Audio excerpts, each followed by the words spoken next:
warahmatullahi wabarakatuh. Nah, di sini saya akan menyampaikan materi berupa garis kontur.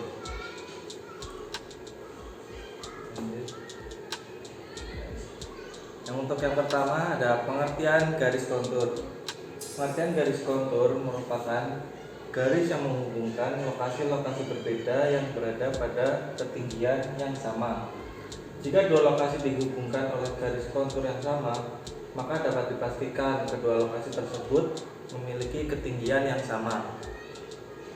Garis kontur umumnya digunakan pada peta topografi, yang merupakan peta khusus untuk menyajikan informasi mengenai ketinggian dan bentuk rupa bumi.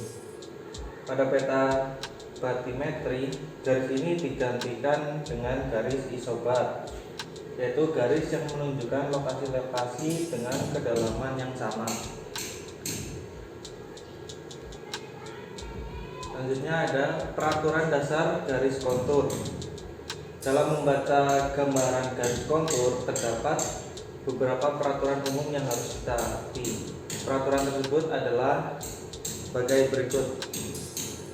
Untuk yang pertama, semakin dekat jarak antar garis, semakin kecil daerah tersebut. Jadi untuk kontur yang memiliki kerapatan garis lebih sedikit itu, maka ketinggian akan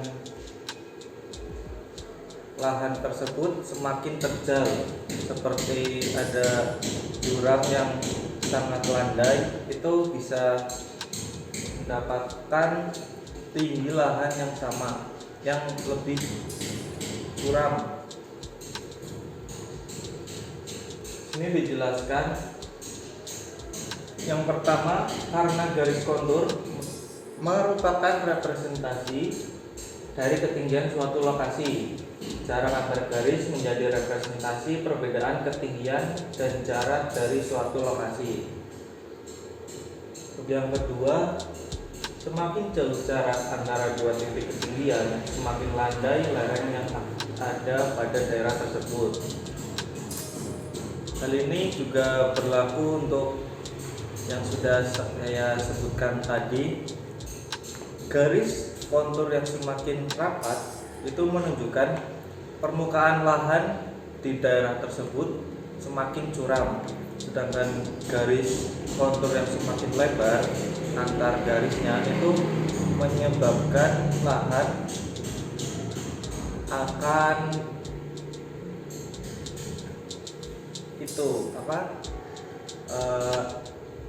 datar, semakin datar. Untuk yang ketiga, informasi ini dapat digunakan untuk mempermudah permodelan konstruksi, arsitektur, serta perencanaan wilayah kota, terutama untuk pembangunan kawasan.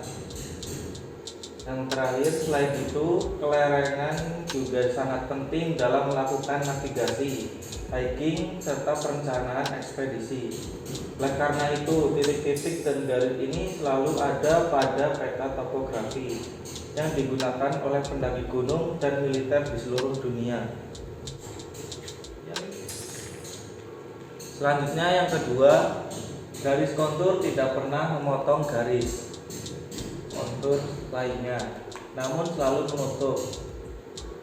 Ya, bisa dipahami bahwa garis kontur tidak pernah bersilangan antar garis kontur lainnya. Jadi ketinggian setiap lahan memang berbeda-beda setiap lahannya, setiap bagiannya. Tidak mungkin bahwa suatu lahan memiliki dua ketinggian. Selanjutnya, garis kontur akan selalu menutup dengan garis yang memiliki nilai ketinggian sama.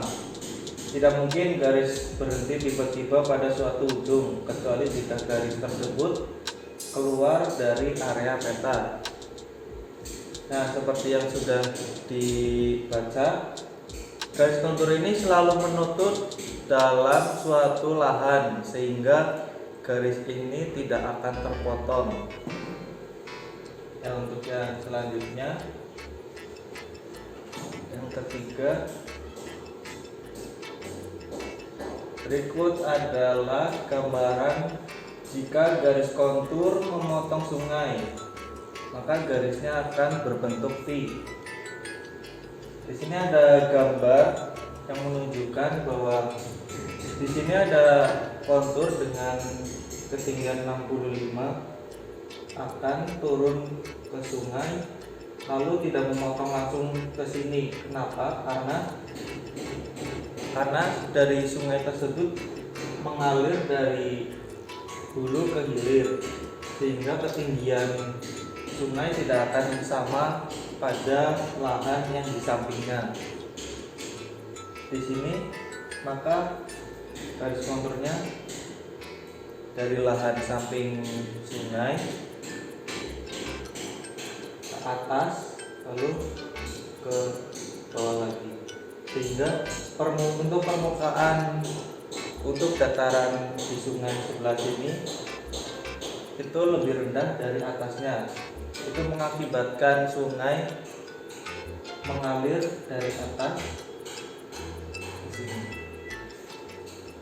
Selanjutnya, yang keempat, garis kontur jika memotong jalan akan selalu berbentuk U ke arah lokasi yang lebih rendah.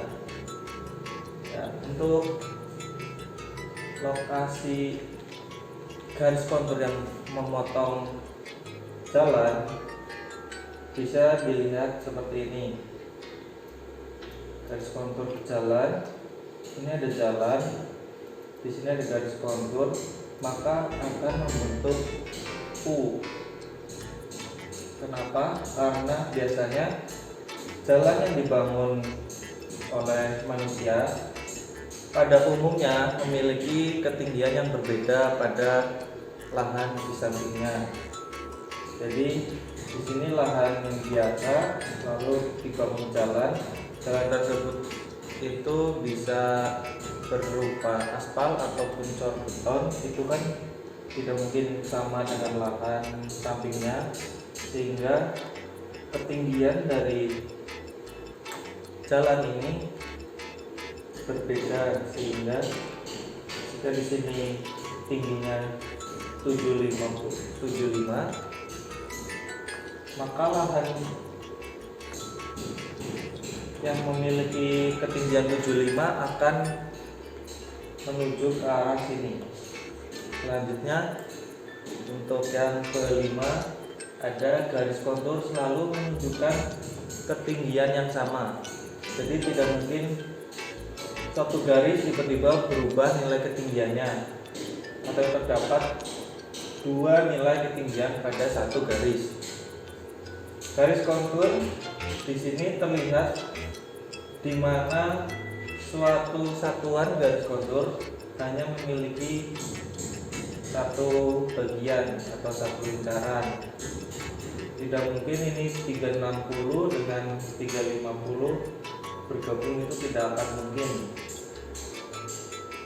Selanjutnya, di sini ada cara untuk mengukur interval kontur.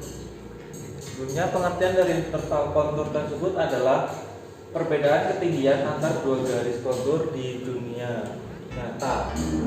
Interval kontur dalam suatu peta harus sama agar peta dapat diukur dengan akurat. Ada rumus interval kontur, yaitu CI sama dengan skala dibagi 2000. Satuan CI di Indonesia pada umumnya disepakati menggunakan 2000. Ini sudah keputusan bersama bahwa di Indonesia untuk mencari rumus CI maka menggunakan satuan 2000. Berikut ada contoh soal. Jika diketahui interval kontur CI sama dengan 20 meter, maka berapa skala peta tersebut? Kita akan menggunakan rumus yang tadi. CI sama dengan skala peta dibagi 2000. Kalau di sini kan yang diketahui CI, maka kita dihindar ruas skala peta yang tadinya di sini dipindah menjadi skala peta sama dengan CI kali 2000, maka didapatkan 20 kali 2000 sama dengan 40.000. Ini ada cara membuat garis kontur.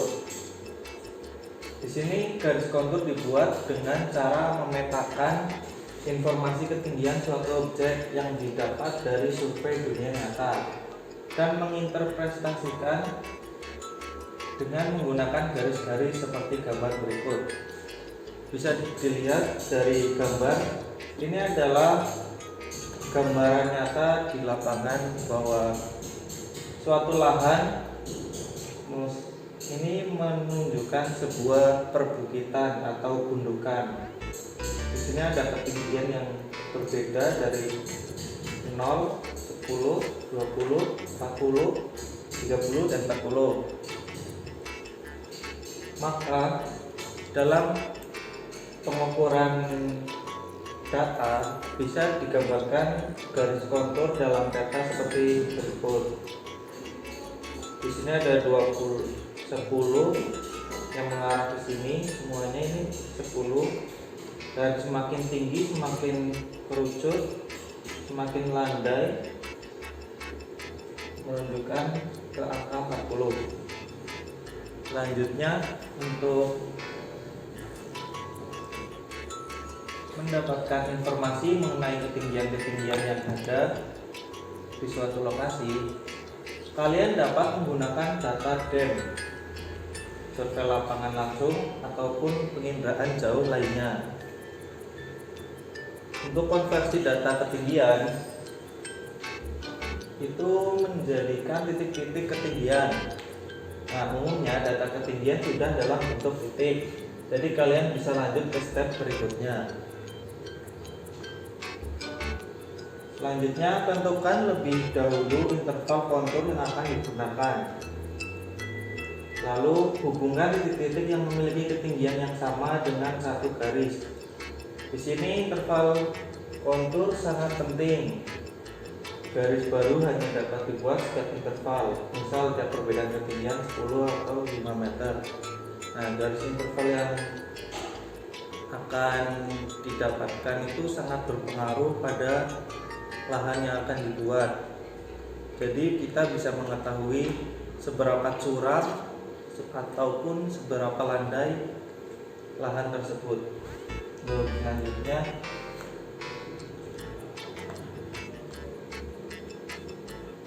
Selanjutnya yaitu cara membaca garis kontur. Di sini disebutkan bahwa garis kontur memiliki korelasi dengan ketinggian asli dari suatu bentang alam. Setiap garis kontur melambangkan nilai ketinggian tersebut dari suatu objek. Nah, bisa kita lihat di sini di mana lahan yang sangat curam akan memiliki garis kontur yang sangat rapat, sedangkan yang sedikit datar ini akan memiliki garis kontur yang renggang. Selanjutnya, cara membaca garis kontur itu berdasarkan gambar. Dapat dilihat bahwa garis-garis membulat yang ada pada peta berkorelasi dengan garis-garis yang ada pada bukit yang merupakan objek yang dipetakan. Seperti yang saya sudah katakan tadi, bahwa garis kontur tersebut melambangkan ketinggian atau beda tinggi dari sebuah lahan. Dari gambar tersebut juga dapat diambil kesimpulan bahwa semakin dekat jarak antar garis, maka semakin terjal pula pelarangan objek yang dipetakan. Selanjutnya, di sini ada contoh dari pegunungan yang memiliki kontur U. Itu bisa dibilang lebih landai, sedangkan yang memiliki bentuk seperti V itu akan lebih terjal. Selanjutnya ada kemiringan lereng. Di sini ada ilustrasi cara menghitung kemiringan lereng. Di sini ada ketinggian lereng dan juga panjang lereng. Untuk mengetahui kemiringan lereng, kita bisa menggunakan rumus dengan cara ketinggian dibagi panjang. Ya, bisa dilihat untuk kelerengan bukit itu menggunakan rumus tinggi dibagi jarak. Sedangkan kita untuk mengetahui presentase kelerengan, kita bisa menggunakan rumus hasil kelerengan ini tinggi dibagi jarak lalu dikalikan 100, maka bisa disimpulkan itu bahwa persenan kelerengan bukit. Lanjut. Di sini ada contoh interpolasi garis kontur.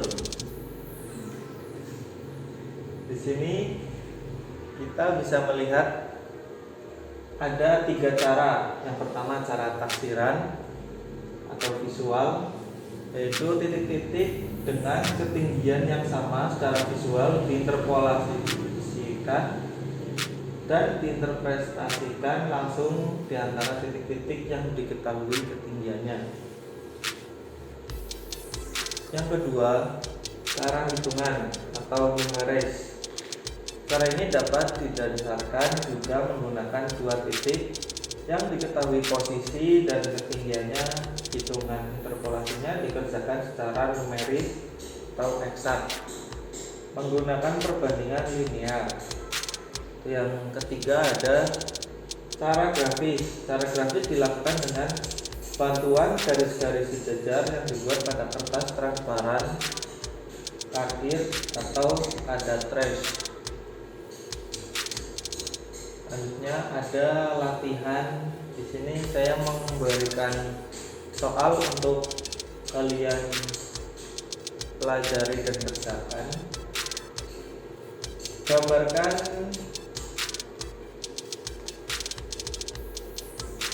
Gambarkan peta kontur dengan informasi titik-titik ketinggian yang ada. Coba kerjakan soal berikut ini. Nah, ini ada beberapa titik contoh dari titik kontur yang belum dikerjakan.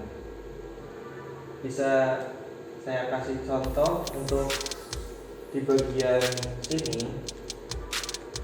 Di sini kan dilewati bagian aliran sungai. Aliran sungai menuju ke laut, sehingga untuk sungai mengalir dari sini ke atas ke laut.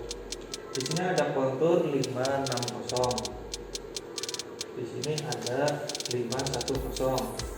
Sehingga garis kontur di sini dan juga sungai bisa digambarkan ke atas ini. Ya, sekian presentasi dari saya. Apabila ada kesalahan saya mohon maaf. Wassalamualaikum warahmatullahi wabarakatuh.